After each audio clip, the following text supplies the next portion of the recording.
Hello and welcome to Open Social Media Initiative. This is Sherry Noorani, your host and also CEO of Captive Touch, the company that sponsors these weekly open social media workshops. I am thrilled to have a panel of Facebook divas, as I call them, because they rock Facebook, and they're going to share with us some success strategies so you can be more effective when you promote your business or your nonprofit or whatever you're doing on Facebook. So one by one, I'm going to introduce them. One of our panelists is Carla Campos. Welcome, Carla. Carla is the owner of Social Media SaaS, a social media agency in South Florida that focuses on making sure your business is visible online. A philanthropist at heart, Carla is passionate about working with nonprofits, green companies, and companies that empower women. All right, Carla. Carla holds a bachelor's degree in technical management with a concentration in marketing. She is a speaker, trainer, and is currently writing her first ebook about social media. Welcome to our show, Carla. Did you want to say something? Not yet?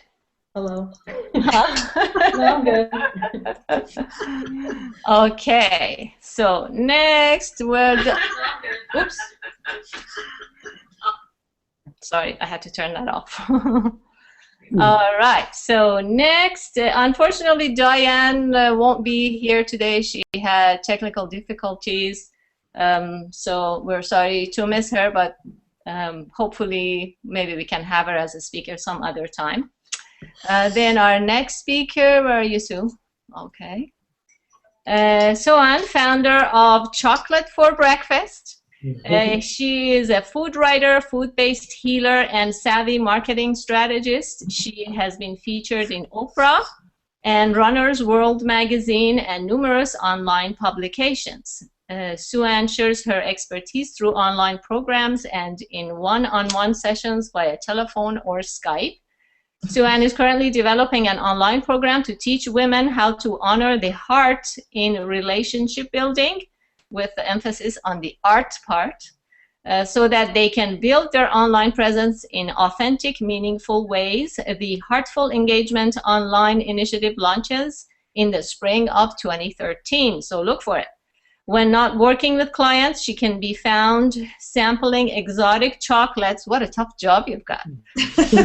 Or building broccoli forests in her mashed potatoes. What does that mean? Playing with food, Sherry, playing with food. Well, it's a pleasure to have you, Suan. Great to be here, thank you. And actually, Suan was brought to my attention by our next guest, Carrie, who is a Facebook diva on her own right. She is the founder and CMO at Idea Girl Media, an international social media marketing agency. Carrie helps business brands, nonprofits, and political candidates achieve social media success and positive online reputation. Facebook marketing is her forte, and that's why she's here. Most often with real estate, interior design, restaurants, travel services, entertainment, and government agencies. Carrie's insight has been featured at Social Media Today, Search Engine People, Steam Feed, and she has been quoted by Business Insider.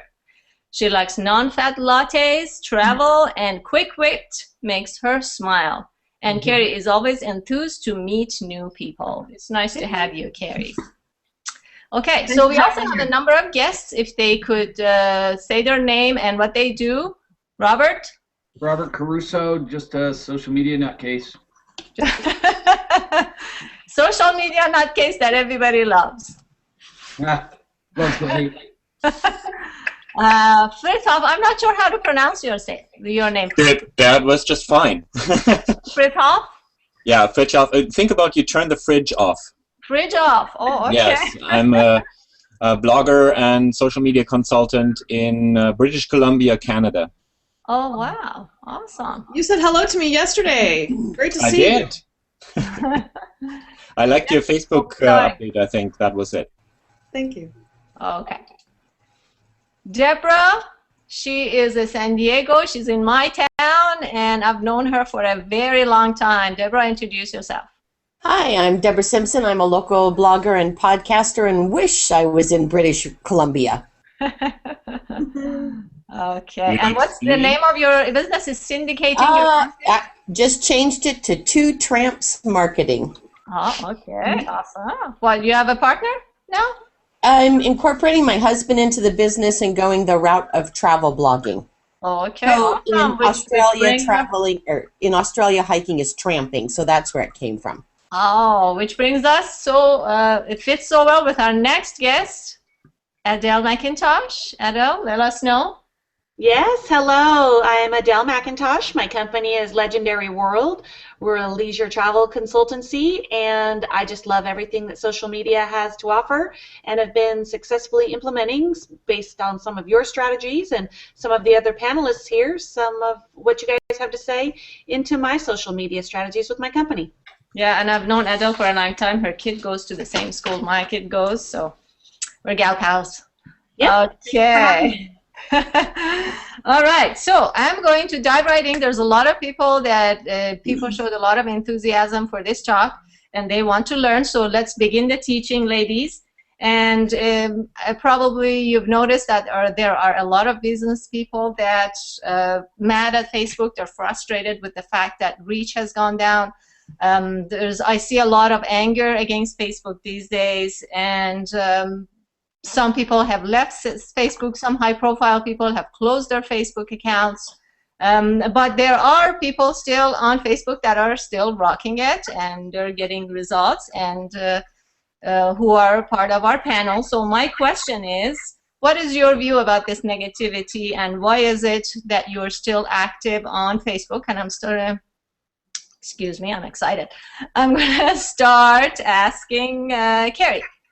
Sure, we talked a little bit about this electronically, but basically Facebook is like this big, massive Walmart kind of place. It's big, it's blue, its customer service is not so great, and everybody's there, and everyone is there, and they're comfortable there, and so even though there might be some bumps and bruises, you still need to be where people are.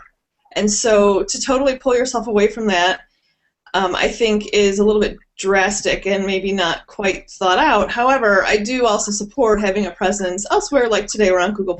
That would be a good choice. So, you know, for most people. So I think, you know, yeah, it's not always a bed of roses, but it's still okay. Okay, so you suggest that people stay there and sort of, I was reading somewhere that about a third of the Earth's population is on Facebook. So that's a pretty good reason to be there. Lots of people. It's what, the third largest country if you consider people volume? Yeah, yes. Even inch up there higher. How do you not be where people are? Yeah, exactly. Exactly. You can always work and come up with a new trick or a new tool to help you go where you need to go. Mm-hmm. So that's my view. Good. How about you, Carla? Carla? Sorry, I lost sound. You lost sound? Can you hear me now? Okay, okay. Yeah, I can hear you. So I'm in it with Carrie. On September 14th, Facebook hit 1 billion users. So why not be where the people are? You know, I checked Alexa yesterday, and it said that the time spent by each user is about 30 minutes on Facebook alone. So you know the people are going to be there. So why leave to see where the fish are? You know. Mm-hmm. Okay. All right. How about you, Sue-Ann? What is your view? I wouldn't dream of leaving it. I have been, I've had my chocolate for breakfast page 2 years, just celebrated the 2-year anniversary, and reading the hype, listening to the hype, I kept looking for, you know, the evidence that my page was suffering, you know, with the new algorithms or the new EdgeRank. And I really did not experience any major decline. So I just decided to reframe that. And whenever I heard hype that was negative, I kind of reframed it in this element of surprise, like, oh, they've changed something. How will that show up on my page? Thus far, the only difference that I can see is I'm working really hard. I've always worked really hard to keep the engagement up, but I saw just in the past week, maybe 2 weeks, my engagement dropped from like 22,000 people to maybe 8,000. So that was, for me, the first time I'd ever seen a significant drop in engagement in terms of numbers, the little numbers at the top. But I don't feel like there's any less engagement on the page. There's about the same number of people responding and chatting and talking and liking the post. So I think people are comfortable there. I think they enjoy it. I don't think it's going away. So I'm just choosing to ride the waves and see what happens. Mm-hmm. Okay. One thing I'd like to say in regard to, Sue talked about her numbers. I found that not always are those numbers totally right on. If you drill down and you go into the inside under the hood stats, you find something different than what's on the front of the page. Huh. So it might have said 8,000, but you might really have been where you normally are, Sue. Mm. Oh, and when at that moment in time. Okay, so how often do you check your insights, Carrie? Not often enough. I want to look at the numbers. I consider them. I look at them. Of course, you have to watch what's working, what's not. But I also feel it. If I feel on my page that people are not responding, I change it up. If you're all about the numbers, you're not looking at the whole picture. Is my theory. Yeah, you're but right. Others disagree. Yes, yeah. So I think I don't know, maybe if I may say something. If you're really managing your page and you know your audience, you know who your best engagement people are. If the engagement goes down, you'll feel it. You know who are your best responders. So you don't necessarily have to always look at those numbers on the page. Am I right, Carrie? I think so. I mean, you need to be aware. If you're always looking at your numbers, you're not engaging. So I think, it's this thing. If I had a choice, I would rather engage the community rather than look at my analytics. Mm-hmm. Any day of the week. I know who my people are. I know what they want. And if I start to put something out that they don't love, I change it back, or I change it up, or, we get back on track. How often do you change up your strategy, like whatever you post? I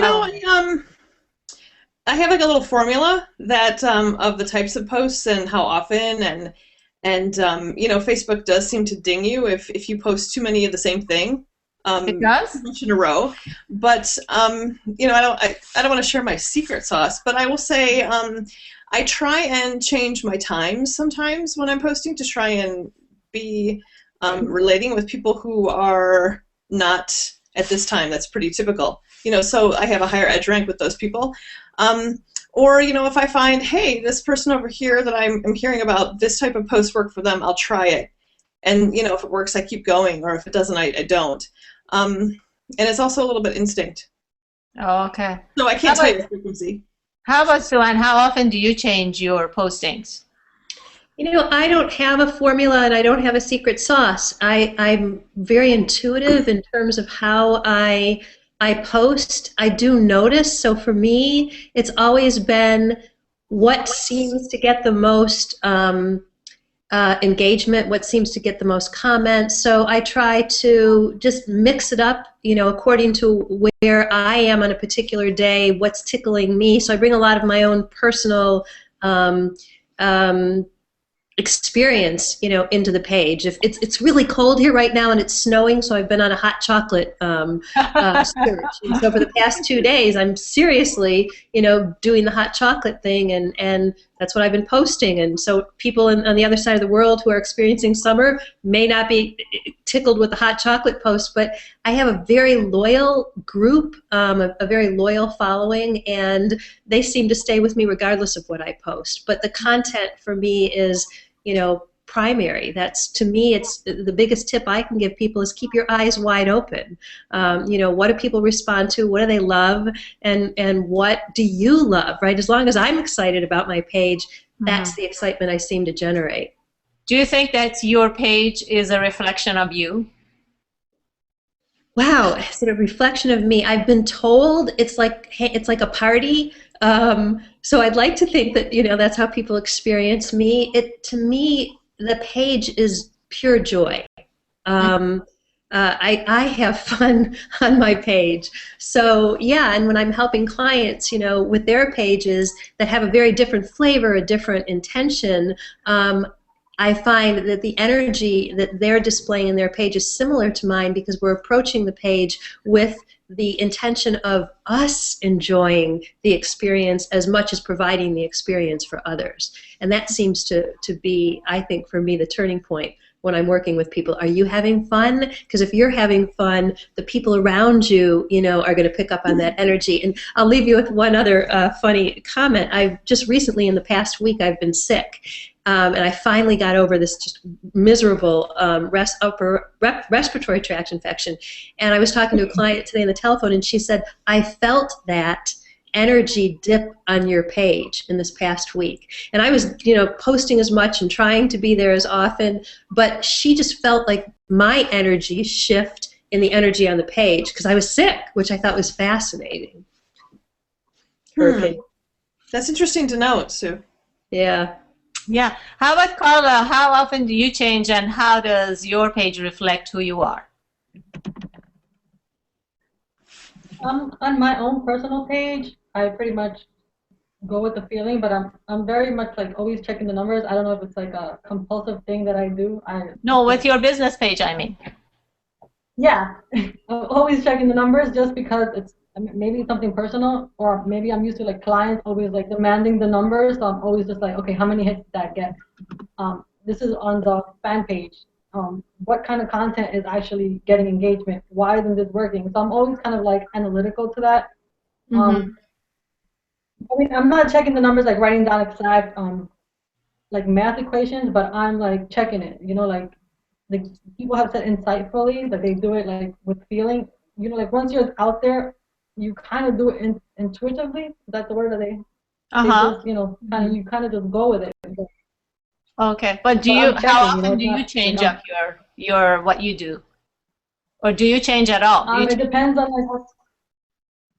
I think I change because you have to get a feel of your page, like they said before, like what's working and what's not. So what's working today might not be working tomorrow. What's funny today might not be funny tomorrow. What's news today might not be news tomorrow. So I'm always like trying to like mix it up and see what actually works and what doesn't. Okay, all right. Okay, so it seems like with the reach going down, and that's something Carrie referred to, is that you use the tools that you have to engage. It's basically become clear to all of us that we have to place some budget for advertising. So my question for our panel is, how much of your engagement comes from Facebook advertising? Start with Carrie. I'm going to start with me again. Okay, I would say I have not been concentrating on like the big ad budget. I think that that's not where I need to be. That's just me. Someone else might be different. I use the word some, and that's what I use with you. I do a little bit of the sponsored posts and the ads and so forth, but I'm going to gear that toward a promotionary time. I want to be in a different place, and I'll use ads maybe for my customers or my clients. We'll have a promotion and we'll target that way. But I don't know that you necessarily have to have a big ad budget to make it work on Facebook. Should you do it on occasion? Yes. Okay. Because Brian Solis did sort of a calculation for somebody who was complaining, and when he worked it out, it's sort of the per customer or per like basis, the price was so cheap that I think it's just the exposure and the targeting that it gives you. It's sort of, I think it's worth it. It's more than worth it, don't you think? It's worth it to do it, yes, because the acquisition is cheap, and you can drill down into demographics and really target in a way that you can't with any other advertising mechanism. But do you have to have an advertising promotion on your page all the time? No. I think that's scary for people to think that. Yeah. Okay. How about you, Sue-Ann? How much of your engagement comes from advertising? Zero. I don't use promoted posts or advertisements, and I've done 2 experiments where I posted a promoted post and then posted the exact same post to kind of see how it panned out for me. But For me, my work in the world is service-oriented, so when people sign on with me, they're signing on for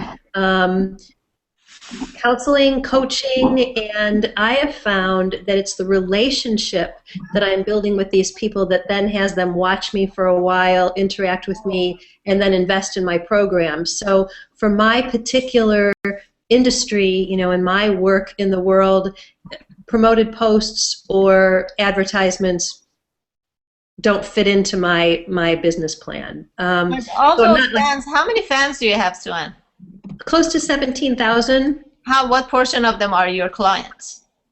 My last inner circle filled 90% of my last circle filled through Facebook, people I'd met on Facebook, and this one probably 60%. Some of my clients this time around were people that have engaged with me in the past through my list, not related to Facebook. But last round 90%, this round I'd say 60%.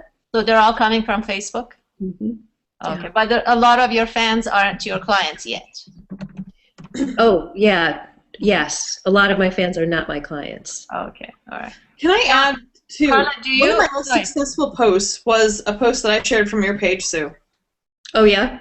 Yeah, I mean it was delicious and people were eating it up. Which one was it?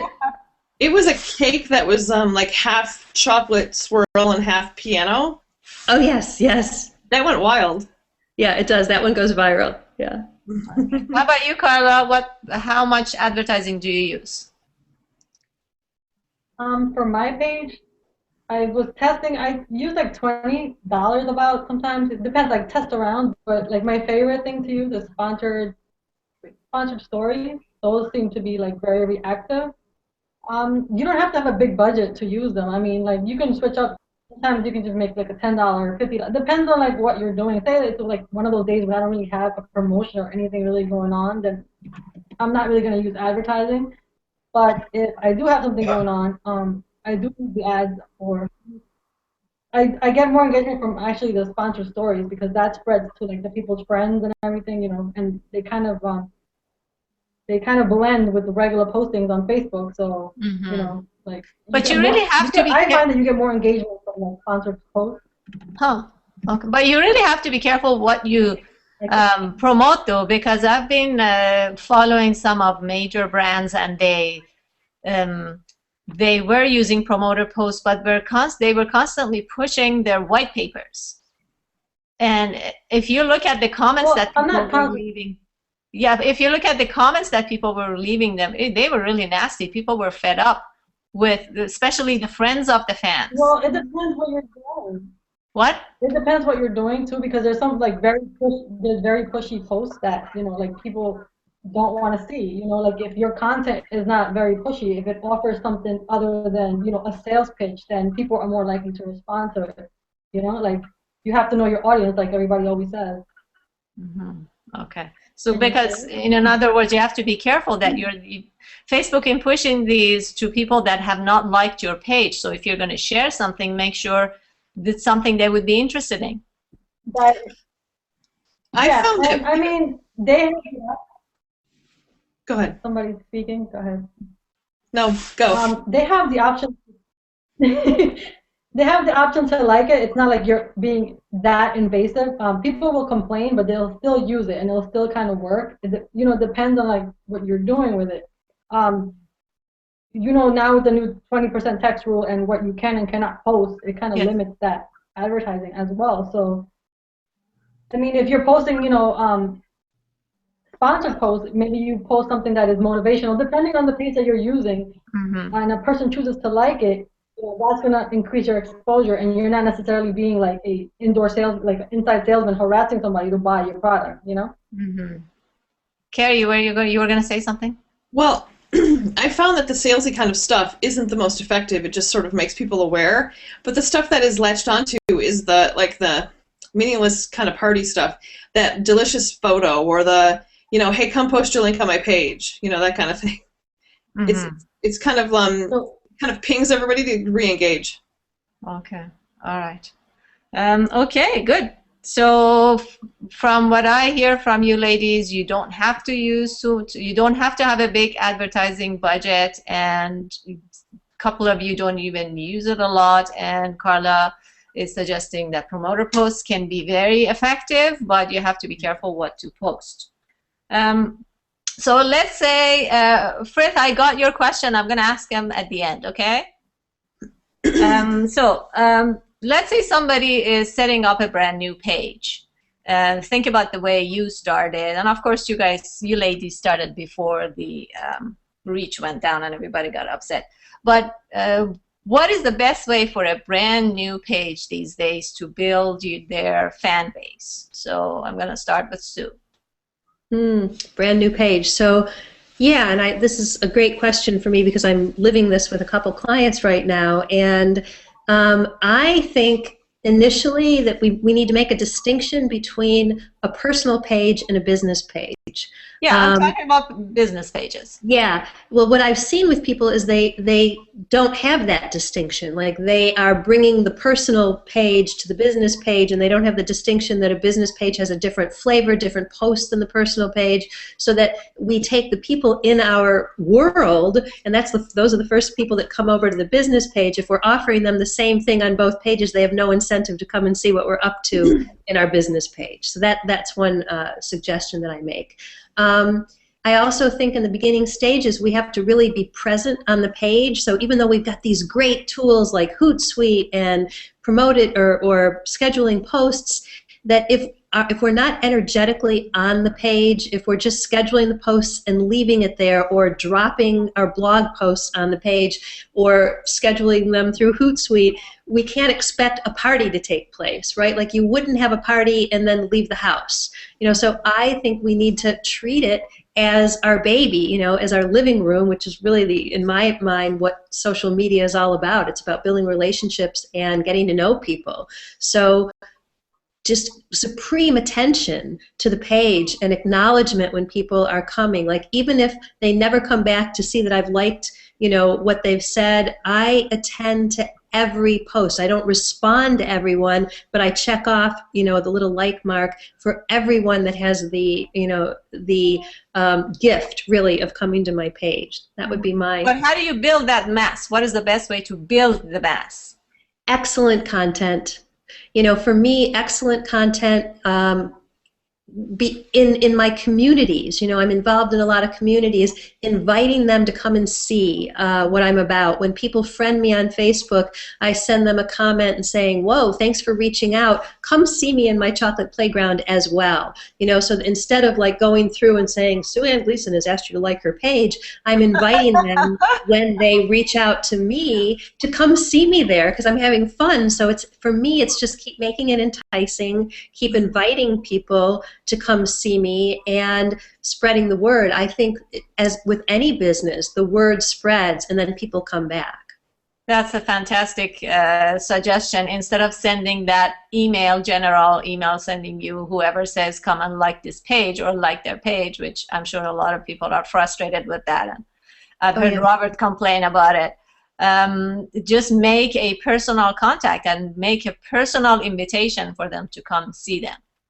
Yeah, and the other thing I'd want to add is that I think we need to have Facebook etiquette. I'm not comfortable when people show up on my page, spam, right, and say, come see me, or when people just drop into the page to bring me to their page. But if they send me a note, if they respond to something, if they say, oh, I've got some chocolates, dipped strawberries over for you on my page, I'm going to go over there, I'm going to share that, and I'm going to bring tons of people to their community because I see them showing up.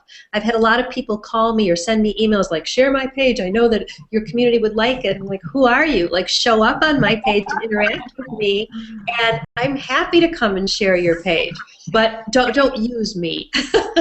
Yeah, Adele is saying amen to FB etiquette. Yeah. Okay, how about you, Carrie? What suggestions do you have for newbies? For newbies, well, I do think that we need to observe that there's such thing as a Facebook profile, which is your person. You're the ambassador of your business. And then there's your page, which is where your business center is on Facebook. And, there really does need to be a difference. If you want to share similar information, great, but make it at different times of the day. You know, I've done things like share from my page to my profile, and I'll do things like, hey, I just posted this really great tip for you there, and you know, I'll do it on Saturday, or you know, make sure, or I'll just share and say, you know, if you missed it, you know, here it is, or it's not. I try and keep my, and I notice that people don't love it when I'm bringing my business onto my personal profile. They don't love that at all. When you're new, I think that you just, like Sue said, you've got to be really excellent with your content. You have to remember that although you love writing those blog posts and making them available, that's not your most reacted to content. You have to really give them the eye candy, and you have to think, wow, would I serve this as a party at a party? You know, it's really you know, like you said, your living room. And what I really found to be the truth is, if you're just only on your page, no one will ever come visit you. You have to actually extend yourself out. You have to go visit people and say, hey, how are you?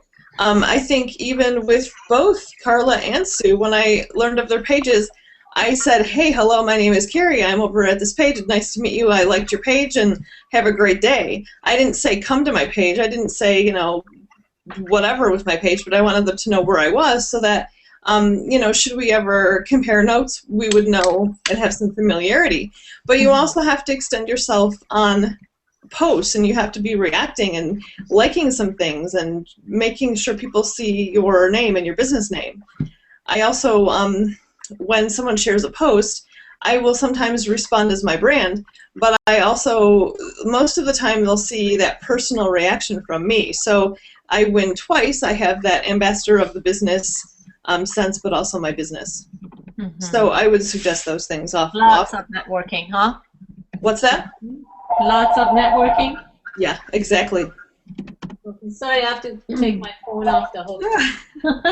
So Carla, then maybe you should share. Carla. Sure. If you use your personal profile, there's a space where it says info where you can actually add your page. I believe it's when you add work experience. With that there, you know, that's something that when you're interacting and networking with people, that they can see where your page is without you having to go to their page and harass them and tell them, look at my page, or, you know, like doing any spam. So that's always like a good thing to have there. I'm always doing live networking, and when, say I start a new page for a client, you know, I go to their place of business and I see what are they doing physically to get their fans to know they're online. I guess maybe that's like a different topic, but like you have to tell people where you are, like if you want them to find you. And you know, when you have a place of business that is new, starting out, but you have a physical place, you already have like brand ambassadors. You have like customers that, you know, they just don't know where you are. Maybe they haven't liked your page yet. So use the people that you have as your current business, your customers, and have them like your page, have them engage on your page, you know, by telling them who you are. Networking is like a big thing. Okay. Say, you know, you have an email, make sure they know where your Facebook is, your Facebook signature, whatever. I mean, your email signature. You know, like letting them know where you are, where your pages are, without being intrusive and, you know, being a spammer. So on average, how long does it take to go from a brand new page to 200 likes? Authentic likes, proper likes. If using ads or not using ads? Any, doesn't matter. Well, let's say we're general networking. Let's see. On the current page I just was working with, I got 200 likes in like a month, but with ads. So that might not be your average, you know, depending on what you're doing, networking, talking, like finding people. It varies. Yeah. But it takes time. It doesn't happen overnight, and that's what people don't understand either. They put their pages out there, and then they expect fans like this, and you know, then they give up when they don't get them that quick. I can speak to that without ads. Just worked with a client, so she came in with maybe 200, 250. Worked over a period of 4 months. We ended our contract today, and she has over 1,000. Never used an ad, never used a promoted post. I think once you get to that 1,000, then it gets much easier. But that was just her consistently posting great content. over the course of 4 months and really, really tending her page. So the message is it takes a lot of work. That's A something. lot of work. Yeah, it is. A lot of businesses don't understand, and a lot of people that want to hire us don't understand. Yeah. What niche was she in? She's a health counselor. She works with people who struggle with food issues. Yeah. So I think, too, there's a difference in regular, everyday, other niches and the social media page. Because there are so many social media pages that I remember it took probably 4 months for me to get to 200 likes, or maybe 250. But then once I hit that 1,000, it was like boom, boom, boom, just like you say, Sue. But I know that I've worked with other pages that, you know, they're not into social media, and it was a lot quicker. Mm-hmm. Yeah. So what's your view on this is something I don't like personally. What's your view on doing Facebook parties with other social media professionals? Are you talking, when you say Facebook parties, do you mean like when people are having potlucks and asking people? No. Facebook like exchange parties. Oh, yeah. How about you, Carrie? Okay. Wow, I'm not going to have a lot of fans after this one. You know, it's really interesting that several of us met from a type of like effort. You know, it was a big not bamboozly, but it was a big efforted, energetic thing. And then, you know, that was Carla and I met on the first one, and then you, Sherry, and Adele, and I and Carla, we all were in the Game of Like, actually. And actually, Carrie, I met you through the social. You did. You met me there, but then didn't you hop into Game of Like? Yeah, afterwards. But that's not. Okay, so so we did this Game of Like, and I actually was a leader of that, and we tried to make it not about the like. We tried to make it about the learning and the connecting and the growing, which made a difference. But not all of those are like that. Yours, what you did was a lot of work on your part and on your partners, the person who did it. But simply liking each other, getting a group of social media professionals liking each other's pages, doesn't make a whole lot of sense. I see this happening every Friday. There's Facebook Friday every Friday. And I just want to know, after all is said and done and all the effort, what really are you gaining, and how does that relate to your business? I've gone to a few, and every once in a while I'll network on a Friday and, you know, hop from different types of pages where they're hosted, but I don't find the use in every Friday doing that. I'm sorry. Yeah, now I see what you're talking about. One of the people that I follow who I love, Grandma Mary, do you know her? Yeah, Andrea Ball, yes. Yeah, and Andrea, and so she does that, you know, Facebook Friday or whatever, and I think I inadvertently pressed the share button last Friday, and then they showed up on my page, and so all of these people started coming to the page and doing the, you know, and I found it fun and amusing because they were people related. Like it wasn't like the car salesman and the, you know, dog pet groomer. These really were chocolate, you know, people related to chocolate. So I found that fun. But in other instances, when I've seen people doing that, it feels to me like an exercise, again, going back to the numbers. And for me, I'd much rather spend the time, as you said, you know, to go and network out to pages that intrigue me and make a connection and say, whoa, you know, like, for example, when you stop by my page, I'll go to your page and say, whoa, thanks for stopping by and leading me back to you. And that, to me, is much deeper and much richer than going through and just liking pages to get that number up. Yeah, no. Carla, you want to say something? Do you have something to add? Sure. At the beginning, when I first started my page, that was a good way to get numbers.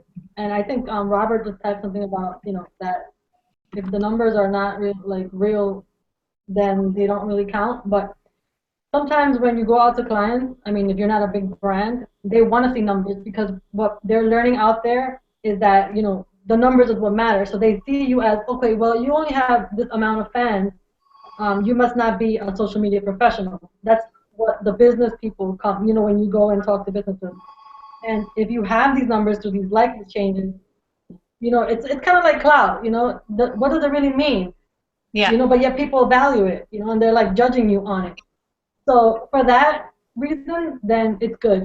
And if you're doing the networking with people who are actually, like Carrie and you, like we kind of know, what the networking established, then you also have people who just join the likes because they want like a greedy, what I call a greedy like. You know that those people might just delete you a day later. They're just doing it for the like, Mm-hmm. But if you network with like-minded professionals, then it is worth it because, maybe one day, we're all social media professionals, but yet we have a limited number that we can service. What if I'm busy and I want to, who do I know that I can like refer? I have 10 clients. I'm what is the word I'm looking for? If I have 10 clients and that's my limit, but then I know somebody that gives value, like, somebody comes to me, I can refer them to Carrie, I can refer them to Sherry, Mm-hmm. So in that sense, then it's good to network with these kind of people. But if you're just liking, Okay. There's some might really not nice, be interesting the best. input that is given by us, by our participants. Adele thinks live networking should be absolutely part of the mix, which is absolutely true. And I think, and then Robert says that I like pages that I actually like or are a prospect for our software. No different than how we connect with followers on Twitter. You must have a targeted following. Numbers only matter if they are your target audience. And Adele feels quality should go before quantity, and Robert thinks it's both. And these awesome people are having great input. Thank you very much. Okay, now, so we talked about getting fans, and basically the ultimate goal for us is for lead generation. What is the best way you ladies suggest for lead generation moving your Facebook fans as fans and making them changing them into leads? Sue-Ann, you want to go first? Sure. Just recently, and this is always a big question for me because, I'm the culinary nutritionist who eats chocolate for breakfast, right? But most of the people who come to my page are just there to like hang out and eat chocolate.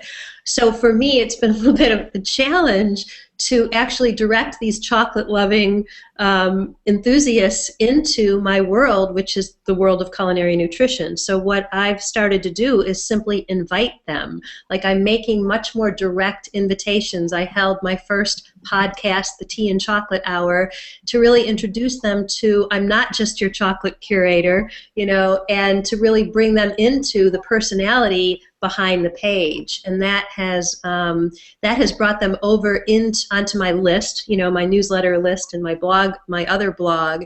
So it's becoming a much more targeted lead generation initiative on my part. Originally, I opened the page to build a following, a platform for a book that I'm writing, and the publisher said, I need to see that you can build a following, and I said, well, I'll show you I can, and I did.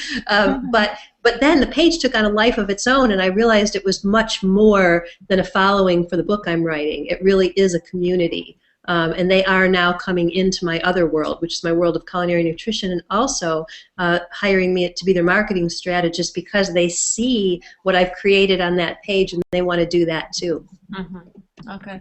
How about you, Carrie? Lead generation. I have to say that I don't know that Facebook interaction has been the #1 source of lead gen. However, you can be targeted. You can have that contest. You can do that promotion. I think you just need to be consistent in your content, and then, of course, like Sue said, invite people in. Make sure that you're authoring blog posts and leading them back to your hub, your online hub. But I would say you just have to keep pulling at their human strings and keep putting them through your funnel, in ways that are clever, and it's like they can't know, because the minute you sell something, I'm cold, so I have my sleeves down. Your interaction rates, like they start to go down, and you have to then pump it back up. Yeah, people are really sensitive about that, aren't they? Yeah. Their meters are up. Their advertising meters are up. How about you, Carla? I'm interested to hear what Carla has to say, though, really. Go ahead. I know I've been saying, all these like things that make me sound like a salesman. But when I post my stuff, it's never really salesy. Like my objective is to be seen, for people to know what I do, and when they need me, they're gonna come to me. I do advertise like my events and everything, that kind of stuff. But I'm not really like a hard salesperson. So I think people like that because they're used to like that horrible like salesperson harassing you all day, and that's not me. So a lot of the times people just refer me to people. Like I get a message on Facebook, hey Carla, I have this, would you like to do that? It could be from blogging, it could be social media, it could be like anything related to the web, or do you know somebody? So like just by being like, so people knowing what you do, and just that's like lead generation right there, just by word of mouth. Also, like you can do maybe like an app and share that on your page, asking people to to join your mailing list, and putting that as a post, and inviting people. And if they know you're not a crazy salesman, they're gonna join, and that you're not gonna spam them all the time. So I don't know, that works for me. Okay. I want to bring Robert in. He's sharing some great stuff. Can you unmute yourself and say what you typed in there? Yeah, I think I'm not. Am I on? Can you hear me? Yes. Yeah. Okay. I've really tried my best to be quiet, guys. It's hard to do for you, I know. You guys are doing such a great job, but I am Italian, for Pete's sake. All I commented was that we know exactly where our user base and our subscriber base comes from, and it's made up of 50% from Twitter, primarily Twitter relationships. 40% are from my personal and or fan page Facebook extended relationships, so they might have started in Twitter or LinkedIn or whatever, and then 10% comes from primary LinkedIn or G+ relationships. But the point here is A, we know that. B, is we spend exactly those percentages of our time on those networks. 50%, 40%, 10%. Does that make sense? Yes. That's all. I'm done. Okay, thank you. Thank you for your input. Let me add one more thing. I think it's a helpful point, okay? If you don't know those percentages and the time you're spending is off from those percentages, your effectiveness is massively diminished. So it's okay if you're having a blast on G+, that's okay, but if you're not deriving from the time you're spending there as a percentage of your results that you're getting, you either A, just know it and go, okay, but it's fun, and sacrifice revenue or effectiveness, or you put your time spent in line with the results achieved, and you will be far better off. So that's all. I'll shut up now. Sorry. Oh, thank you. No, don't shut up. That was valuable insight.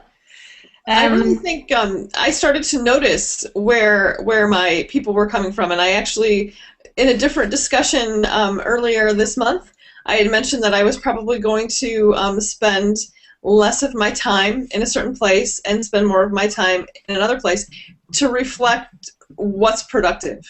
I think you really need to keep track. Now, I can't say I know the exact number down to the 100th percentile, but I noticed that, wow, I was probably giving one network a bit too much time. Mm-hmm. For me, it's been LinkedIn. LinkedIn has been fabulous. Okay, so let's talk about the newest thing by Facebook, which is both a subject of hatred and love by people, and that is Social Graph. This is a search engine that Facebook has given some of us. If you have applied to go on the waiting list, some of you may have received access to it. So how do you think Social Graph will change the game for brands in terms of reaching their audience? And I know Carrie has been playing with it since yesterday. I think Carla's had it a bit longer. I mean, I think she's been like the Rambo of the graphs. Carla, okay. Why don't you start? Facebook Graph and how to use it for business? Is that what we're talking about? Or yeah, can you give us some ideas? How do you think Social Graph is going to be valuable for businesses to generate leads?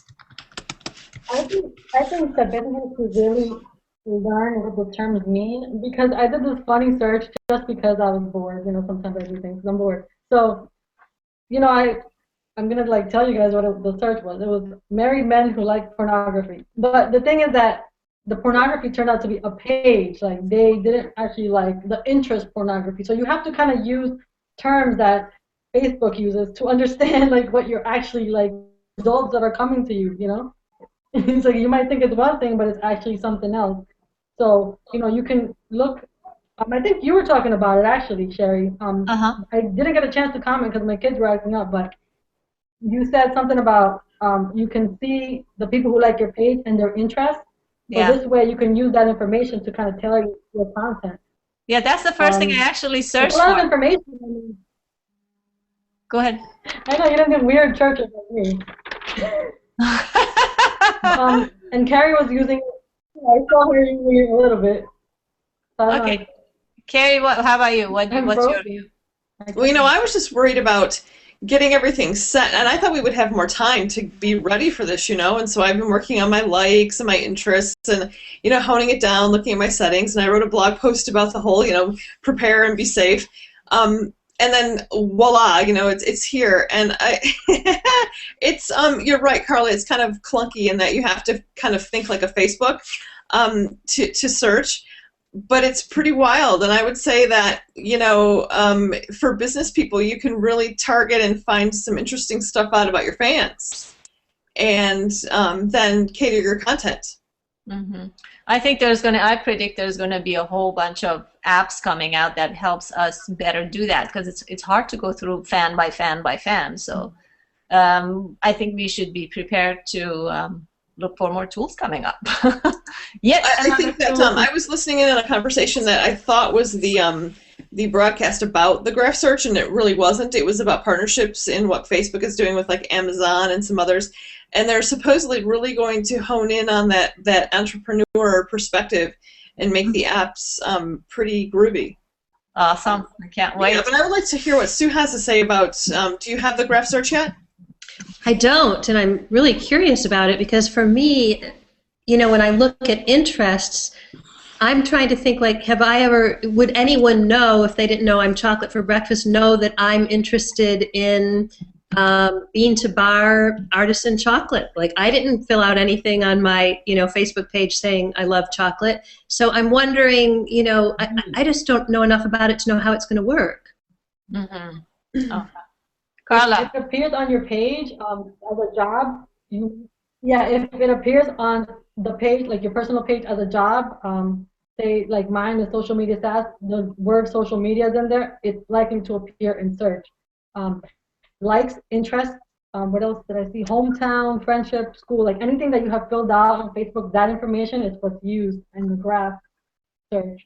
So, I mean, you can go crazy. Like I've been having a lot of fun on that, on that search. Yeah, it's amazing. Oh, I had something else to say, but I forgot. You're gonna say something?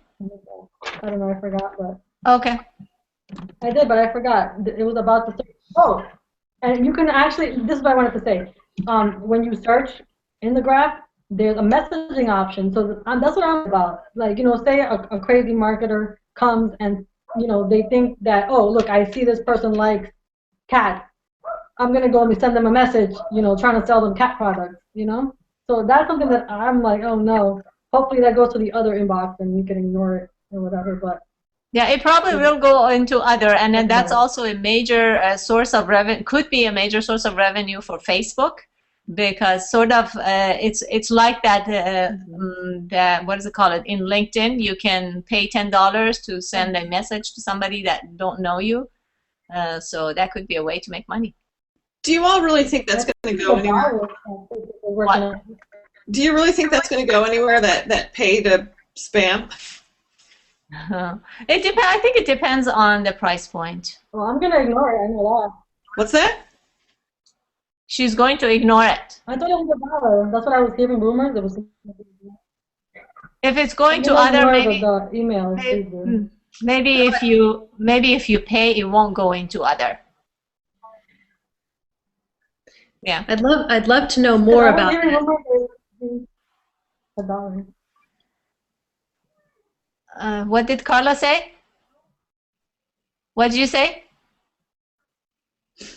Nothing? It was I was Did you hear speaking. the I would like rumor to that it know was going to be more. $1 or something like that? Okay, Yeah, Sue I'm Ann, go sorry. ahead. Yeah, I just have a question about that Yes? other. I just discovered the other box, and I looked in there and said I'm not even going in there. What is the other box? It's messages you get from people that are not your friends. Interesting. Yeah. Okay. So Carrie wrote a blog post about this. I'm going to start with her, and then the rest of you maybe can chime in. What do people have to do to prepare for social graph? Yeah, I think that this is important for people that want to make sure that they're not found for certain things, or they're really concerned about their privacy. You really need to take a look at what your privacy settings are and make sure that you have certain things set to only me, certain things set to just friends or friends of friends. You have to really hone in on who you're letting see what, because whatever you have on your profile, whatever is attached to you, that's what you can be found for. You then need to go into your community interests, your likes, your groups, and make sure that you know you're appropriately attached and unattached, so that you're not found for fans of whatever that like pornography. You know that if you just on a whim, you know, in a joke, and someone was having fun one Friday, and so you clicked a like, and then you never thought about it again. Well, that could be damaging. So you need to make sure that you're looking at your lists of likes, and then your music interests, and anything that when you click about, and you can come up with a list, you're looking at the settings, so that you clean that up and you're good to go. And then you need to keep looking at it every so often. You know, maybe it's once a quarter for you, maybe it's once a month. But often enough so that you're continuously grooming your settings and what you have attached there. That would be where I'd start. Okay, how do brands prepare? They make sure that they are searchable in their profiles? Well, absolutely, but I would also start with the one thing that people don't remember to do is put the descriptions in their pictures. And so I think anything that's attached to their brand imaging, they want to have appropriate descriptions and linking and tagging that fits, and that will help them be found for what they should be found for. Adele is asking, is there any way to block those searches from coming up on our personal profiles? That's, well, if you put your settings appropriately, I suppose you could stop certain things. Or don't we have the option of setting our pages so it doesn't come up on search, so people can't search for us? There is some type of options, but I don't know. That's more Pinterest. I've seen that. I haven't necessarily seen that on Facebook. Yeah. Carla? What's it called? Actually, this is kind of like, I was just testing around. I don't know, can you guys hear me? Yeah. Even with settings, think about this. I have a friend who's not my friend on Facebook. They were blocking pictures from my mom, who's their friend. I hope you're getting the story, okay? Because they didn't want me to see it. I went into Graph Search. Apparently, the settings of the picture they didn't want me to see were on friends of friends could see it.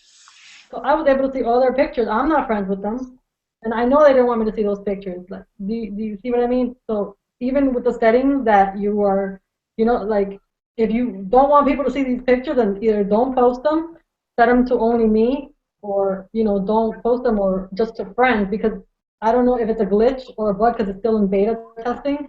But I saw pictures that I definitely wasn't supposed to be like seeing, you know. Okay. So think about that. Like, you know, when you go experiment, then there's like things that you might think people can't see, but yes, they can see them. Sue Ann, do you have anything to say? Hope that makes sense. No, it's going to take me a while to wrap my brain around all that. Yeah, no, I don't have anything to offer on this one. Okay, I want to address this to Robert. Bring them in. Now that you're here, you have to participate.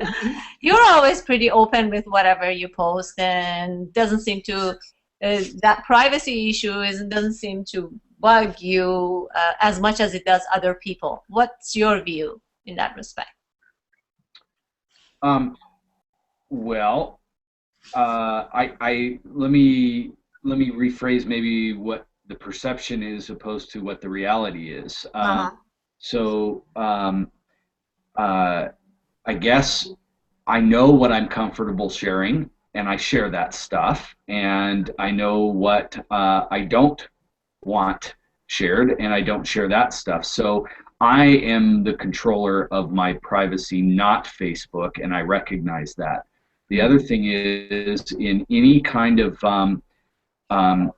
development scenario like Facebook, which you have an enormous amount of legacy code, and then you're integrating new products into that legacy code, they're always going to miss exactly what Carla was talking about, where it's not going to always carry through. Something you set based on how Facebook runs today isn't going to always, especially during beta, carry through on a new system, service, or functionality that they're adding, and that has to do with the huge amount of legacy code, number one. Number two, the lack of privacy as a priority in the organization, top down.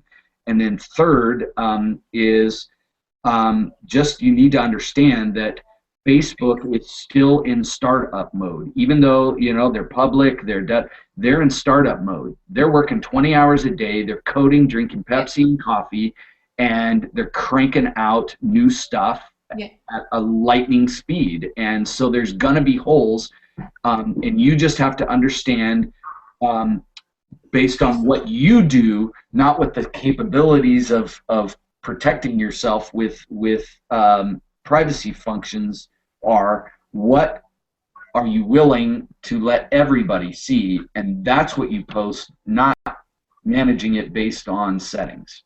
I see. Okay. There's an exception to this.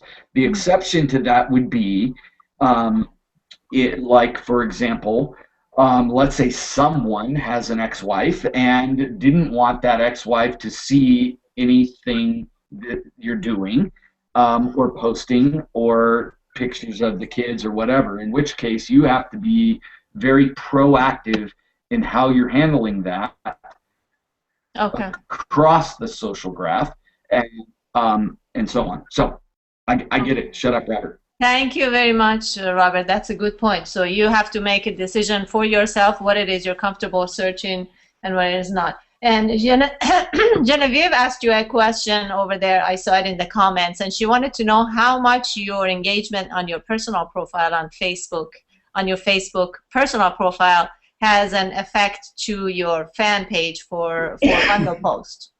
How much does it carry over? How much does it affect it? Robert. Oh, I'm sorry. I thought you were talking to somebody else. No, she was asking you. Oh my gosh, I'm so sorry. Any way to block these searches from coming up on our personal profiles? No. This is outside in the comments. Genevieve is asking. She's not here. I'm sorry. I'm so sorry. It says, she says, I see Robert engaging a great deal on his personal profile. Do you think you need to do that to bring more visibility to your page or business versus only engaging on your page? Yeah, I thought about that a lot based on this conversation. I think it 100% depends on your industry, the market that you're in, the stage of your company. There's all kinds of scenarios to that.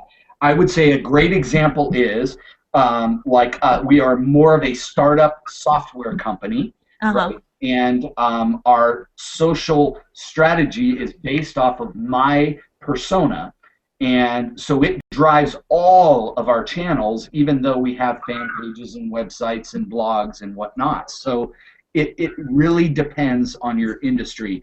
The shortest way to say this, in my opinion, is the smaller retail your company is, the more you should personally drive it as the persona of the brand. The more B2B and or larger your brand is, the more it the personal Facebook profile or the personal this or that should have to drive it. Should it still be a component? Absolutely. But should it be the driving component? Less and less, the bigger you are, the more B2B you are. Oh, okay. All right. Okay. Thank you very much for your input. Okay, sorry. Can I add to this the entire conversation? We Yes. have to remember that this is social media.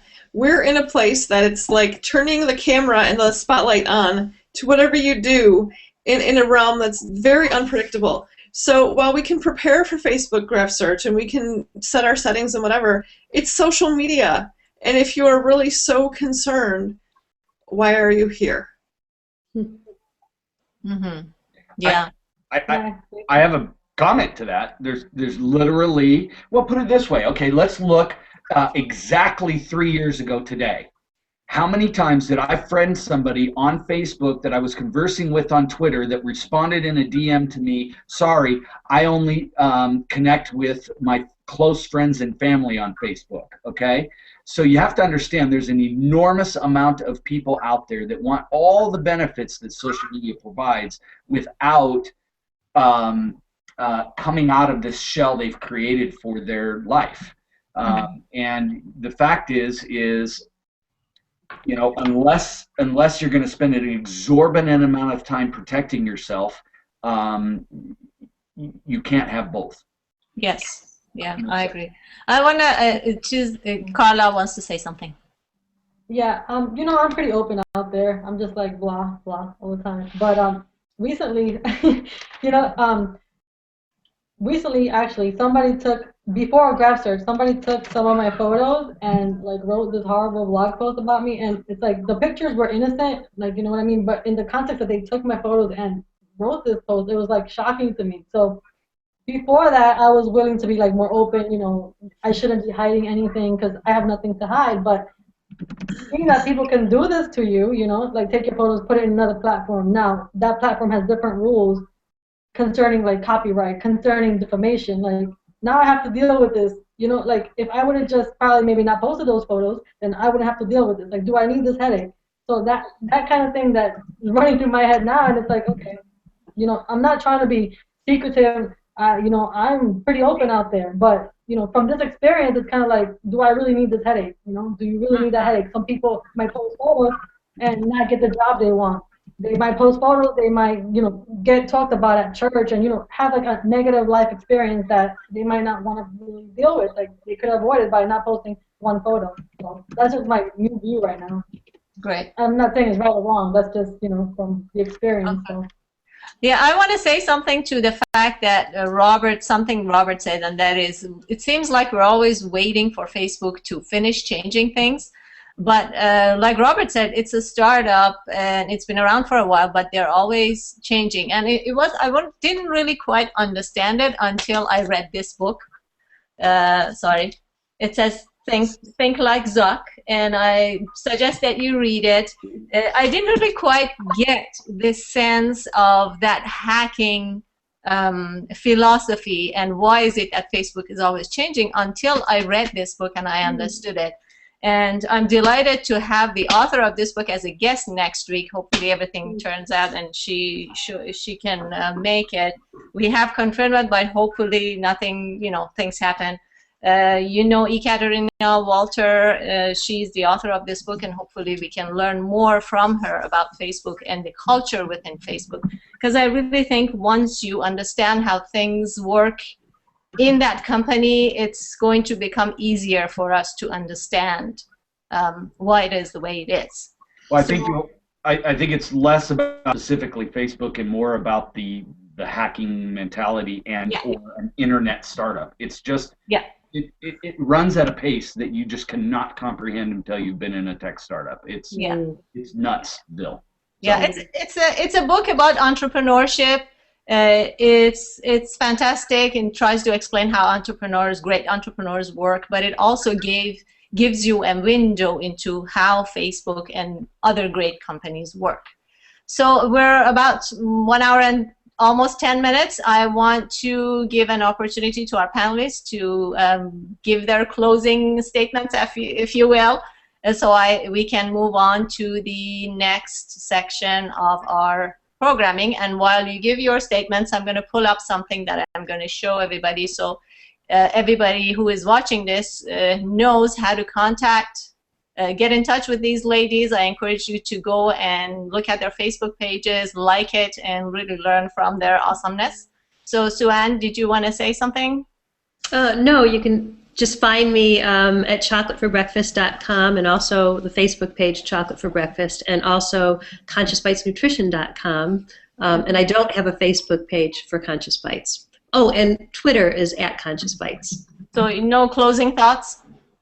Closing thoughts, I learned just as much, if not more, than I contributed today. And especially what I loved, just the richness of the conversation was that, as much as we all discuss strategy and things to grow our page and grow our community, I think that the theme that I enjoyed most is that we're all there for the intention of using it, utilizing it, to grow our businesses, but also because it is a social network, and we're honoring, what Facebook and what the intention was to grow this social network beyond our communities, and that's really what it's been for me.